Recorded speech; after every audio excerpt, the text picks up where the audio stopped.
আমরা অত্যন্ত উদ্বেগ, ক্ষোভ এবং গভীর দায়িত্ববোধ থেকে এই সংবাদ সম্মেলনের আয়োজন করেছি।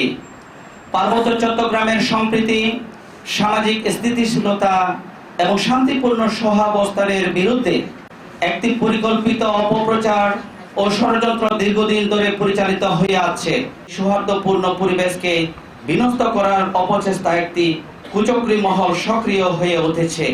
সে অপতৎপরতার অংশ হিসেবে ঢাকায় বসবাসকারী উগ্র সাম্প্রদায়িক মানসিকতার ব্যক্তি আবুল হোসেন ফারুক, যার ফেসবুক আইডির নাম AHM ফারুক, পিতা মৃত হাবিবুর রহমান, সাং ফাতেমানগর, পানছড়ি উপজেলা, খাগড়াছড়ি, ধারাবাহিকভাবে সামাজিক যোগাযোগ মাধ্যমে মারমা জনগোষ্ঠী ও আমাদের নেতৃবৃন্দকে জড়িয়ে মিথ্যা, বানোয়াট, উস্কানিমূলক এবং বিদ্বেষপূর্ণ প্রচারণা চালিয়ে যাচ্ছে।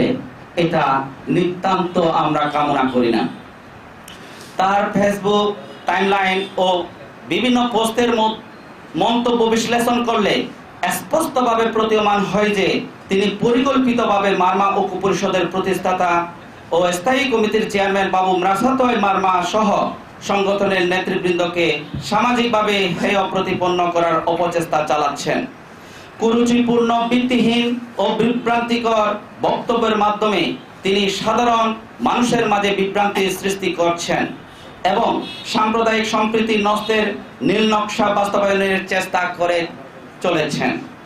সবচেয়ে উদ্বেগজনক বিষয় হলো সম্প্রতি তিনি তার সামাজিক যোগাযোগ মাধ্যমে তথাকথিত আরাকান আর্মি নামক বিচ্ছিন্নতাবাদী সংগঠনের সাথে খাগড়াছড়ি শান্তিপ্রিয় ও আইন মান্যকারী মারমা জনগোষ্ঠী এবং আমাদের নেতৃবৃন্দকে জড়িয়ে সম্পূর্ণ মিথ্যা ও উদ্দেশ্য প্রণোদিত তথ্য প্রকাশ করেছেন।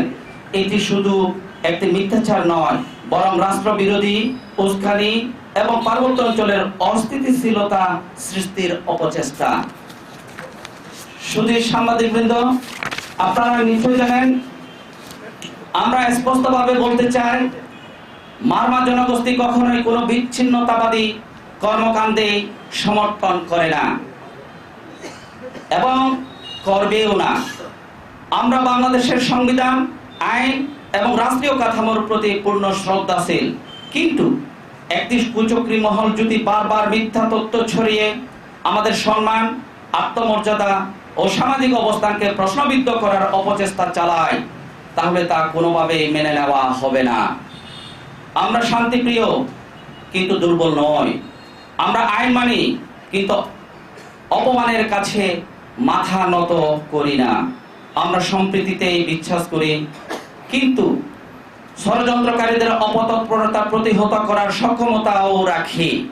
প্রশাসনের প্রতি আমাদের জোর দাবি হলো, ১. অবিলম্বে আবুল হোসেন ফারুককে আইনের আওতায় আনতে হবে। ২. তার অপপ্রচারের নেপথ্যে কারা কারা জড়িত তা তদন্তপূর্বক প্রকৃত কারণ উদ্ঘাটন করতে হবে। ৩. সামাজিক যোগাযোগ মাধ্যমে ব্যবহার করে সাম্প্রদায়িক উস্কানি ও রাষ্ট্রবিরোধী বিভ্রান্তি ছড়ানোর দায়ে তার বিরুদ্ধে দৃষ্টান্তমূলক আইনানুগ ব্যবস্থা গ্রহণ করতে হবে। ৪. পার্বত্য অঞ্চলের শান্তি ও সম্প্রীতি বিনষ্টের অপচেষ্টা বন্ধে প্রশাসনকে কার্যকর ভূমিকা পালন করতে হবে। অন্যথায় খাগড়াছড়ি শান্তিপ্রিয় মারমা জনগোষ্ঠীকে সাথে নিয়ে বাংলাদেশ মারমা ঐক্য পরিষদ কঠোর সাংগঠনিক কর্মসূচি ঘোষণা করতে বাধ্য হবে। এর সম্পূর্ণ দায়ভার সংশ্লিষ্ট উস্কানিদাতা ও প্রশাসনিক নিষ্ক্রিয়তার উপর বর্তাবে। এবং আমি আরো এটাও বলছি, এই 4টি দাবিনামা আমাদের ঈদের মধ্যেই যদি বাস্তবায়ন না হয়, তাহলে মুসলমানের যেহেতু পবিত্রতম কুরবান ঈদ রয়েছে, ঈদের পরে আমরা যদি এই 4টি দাবি বাস্তবায়ন করা না হয়, তাহলে এখান থেকে আরো কঠোর আন্দোলনে রাজপথে নামতে আমরা বাধ্য হব।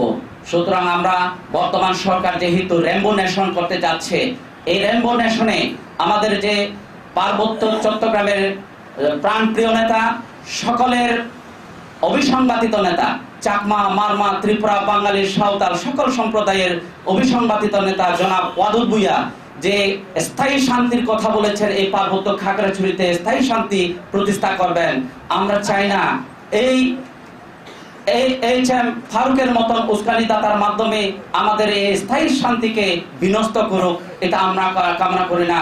আমাদের 298 নং আসনের মাননীয় সংসদ সদস্য জনাব ওয়াদুদ ভূঁইয়ার কাছে আমাদের এই মারমা সম্প্রদায়ের কাছে জোর দাবি, যেহেতু আপনার এক কথায় আমরা ভোট দিয়েছিলাম, নাশাতয় বাবুর এক কথায় আমরা দানের শীর্ষে সকলে মারমা সম্প্রদায়েরা ভোট দিয়েছিলাম, আপনি তাহলে এটা বিহিত ব্যবস্থা গ্রহণ যদি না করেন, তাহলে অদূর ভবিষ্যতে যে মারমা সম্প্রদায়েরা যে রাজপথে নামলে তাই দায়ভার আমরা নিতে পারবো না।